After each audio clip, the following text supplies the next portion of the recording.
Hello everyone, I'm Ellen McCloskey and this is my EDL 850, module number 1. Some demographics about myself. I just completed my 6th year in education. I have an undergraduate in secondary English education from KU. I have my master's in high incidence special education from Fort Hays State University. I've been a general education English teacher, a 4 through 8 special education teacher, a 9 through 12 special education teacher, an IEP specialist where I ran IEP compliance, and then I also did the IDEA gifted file review. And then I most recently accepted a position as an assistant director within my interlocal, so I'll start that in July. And over on my pictures on the left, that's my husband Andrew and I, and we own a crop and cattle farm, a small crop and cattle farm out here in South Central Kansas.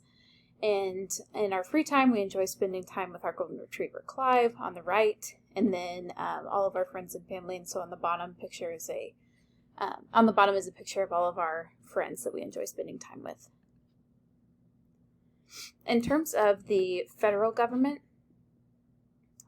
just a general overview, it makes up about 10% of government-run schools' operating costs, so it's a lot less than most people would believe, and the funding comes from different departments within the federal government. So it comes from the Department of Education, the Department of Health and Human Services, Head Start program, and the Department of Agricultural School Lunch program.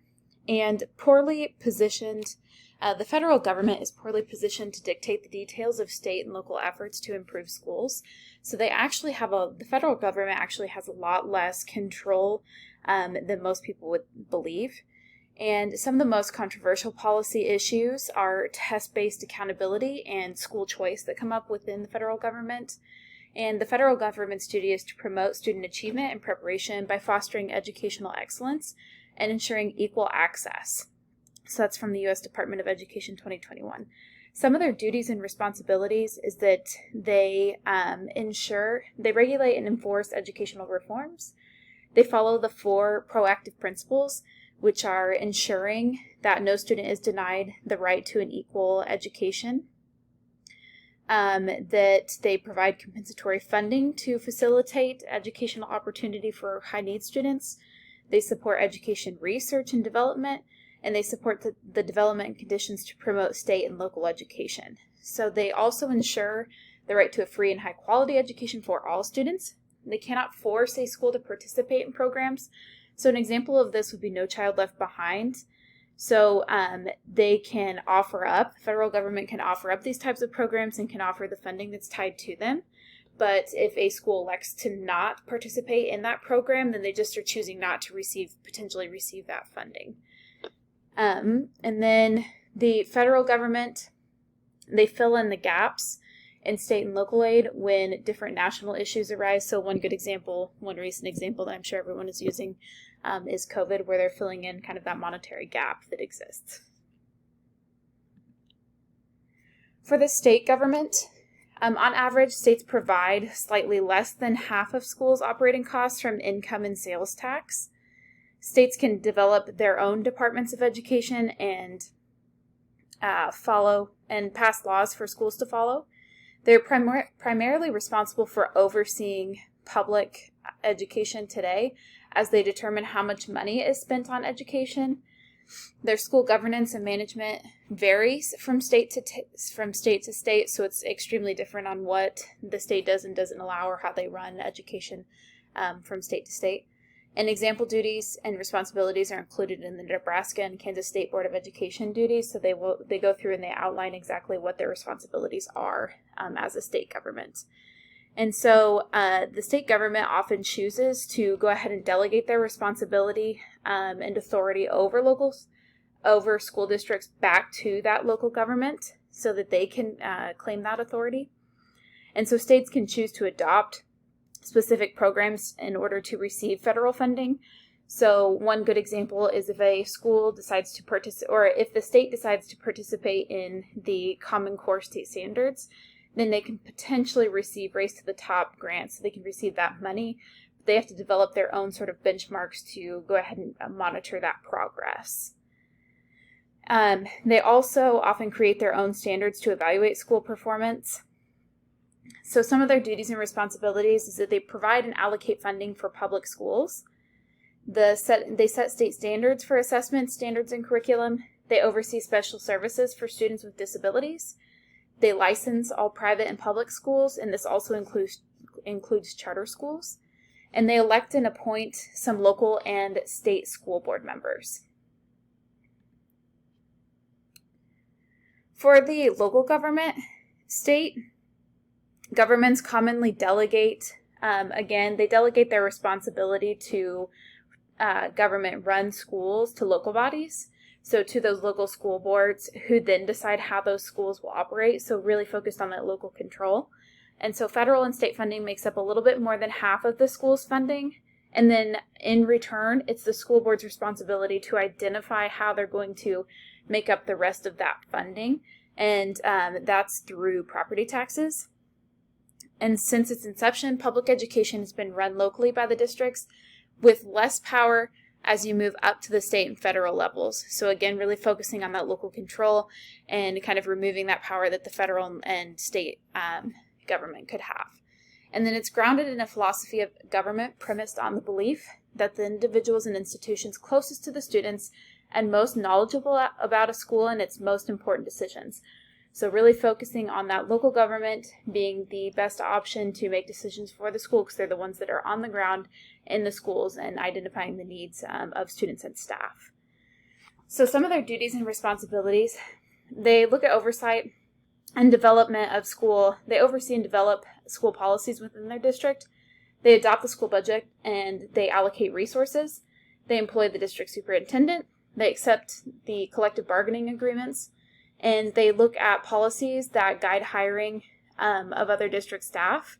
And so some things to keep in mind are school boards are a generally free service. I was reading that some of them do receive stipends. I've never heard of that myself, but it's generally a volunteer service. They're community members. They're supposed to be making up community members because they are bringing the input of community members to the school board meetings and then sharing that information back out as needed.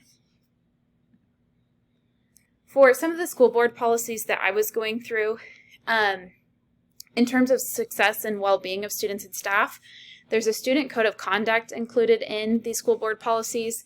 There's health services included. There's different student organizations. There's different policies for exceptional students. And there's policies for bullying prevention. And then managing the school district, there's different policies on school district organization, board operations, general school operations, fiscal management, business management, and capital outlay. Communicating with the public. It was stated in the board policies that shared information with parents and public is under the direction of the administration. So really, before anything's sent out, it needs to be approved by the administration. And the board is to keep the community informed.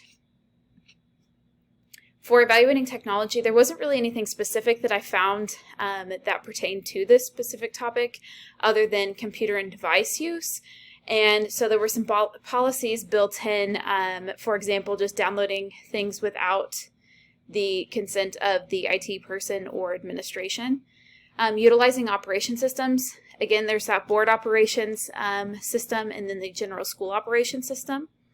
For data-informed decisions, all curriculum, instructional programs, teaching methods, and selection of learning resources are supposed to be research-driven. For equitable school resource plans, there are plans set in place in these board policies for students with disabilities and also for exceptional learners. For laws, rights, and policies and regulations that were included in the school board policies, they went through, KISA was mentioned, so the accreditation process. They're also a part of the Federal Drug-Free Schools program, and then also the Education Department General Administrative Regulations, so they follow those as well. For my personal experiences with 3 levels of government, this kind of stretched me a little bit because I had to sit and think about each individual level of government and how I really related to it, because at first I thought I didn't relate to any of them well. But once I started looking through some things and really thinking this through, I looked at the federal side. So I filled out a FAFSA in the past, retirement benefits, so I have Social Security taken out of my check every month. I pay taxes through, also I've experienced COVID payments, both on the district level and then personal level as well. And then since we farm, we deal with the USDA quite a bit, and also through the FSA. So those are federal programs that we utilize. And then through state personal experiences, I pay my taxes again. And then licensure, both for my own, like my driver's license, my teaching license. Obviously, I run voting through there. I work with the Department of Education. And then since I am in the special education world, I also work with vocational rehabilitation, so VR services, and also independent living services.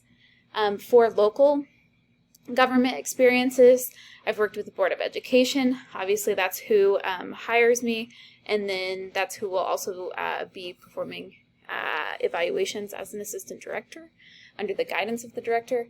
And we've most recently, my husband and I have learned quite a bit about city council and local government through that, because we have some pretty annoying dogs that live next door to us. So we've kind of learned the ins and outs of formal complaints and how city councils work. I utilize a library in our community. We pay for our trash and water systems through our local government. And then also I've worked in and utilized the school systems within the local government. For standard correlation, my submission demonstrates my understanding of PLO 6, operations and management, because I was required to read articles centered around the 3 levels of government. Then I had to analyze them and identify the 3 different levels of government, their duties and responsibilities, my own school board's policies, and my personal experiences with these government levels. If I were to choose, I'd put them in the following order: communication, operations systems, management, and then technology. I think that communication is at the forefront of all decisions, and good communication can make everything else fall into place. Relevancy. This assignment is relevant to my current learning because prior to this assignment, I had not thought much about school law. I focus generally on special education law without thinking of the overarching idea of school law. And so I need to seek out additional information on special education funding. So I've learned a lot about how districts are funded and who's in control of that, but I need to look at it more from the special education side. And so this assignment has improved my understanding of the 3 levels of government, because I had to figure out how to best explain them and identify the roles and duties included at each level. And I think it was especially beneficial for me to reflect on how each of the 3 levels of government have affected me on a personal level. And then for reflection, this assignment will change the way I teach and learn, because I understand the background of education now, and I have a solid understanding of the 3 levels of government, which can only benefit me when I know who controls what. And so this assignment will influence the decisions I will make as a future school leader, because it provides me with a strong knowledge base of what the school board controls and what they can do. And it provides me with a deeper understanding of the school board policies that guide operations. It's important as a leader to ensure decisions follow policies that are put in place. And these are the references I used. Thanks for watching.